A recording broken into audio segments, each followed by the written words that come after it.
মানুষ অর্থের অভাবে জুয়া খেলে না, জ্ঞানের অভাবে মানুষ জুয়া খেলে। অর্থ তো বিভিন্ন উপায়ে উপার্জন করা যায়। একজন মানুষ যখন জুয়ার পথে যায় তখন তার আসল সমস্যা সব সময় অর্থের অভাব নয়, বরং সঠিক চিন্তা, ধৈর্য এবং বাস্তব জ্ঞানের অভাব। কারণ অর্থ উপার্জনের অনেক ধৈর্য ও সম্মানজনক পথ আছে।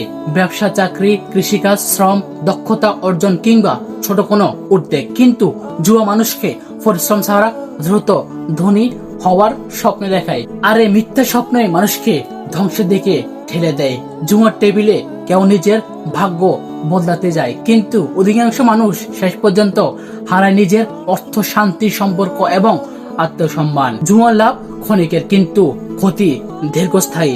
জ্ঞানী মানুষ জানে অল্প অল্প করে উপার্জিত হালাল অর্থই বরকতময়।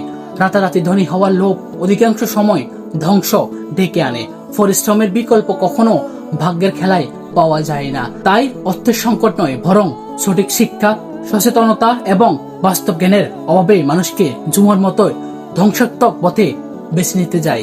যে মানুষ জ্ঞান অর্জন করে সে শর্টকাট নয়, পরিশ্রম ও সততার পথ বেছে নেয়, আর সে পথে তাকে প্রকৃত সফলতা ও শান্তি এনে দিতে পারে।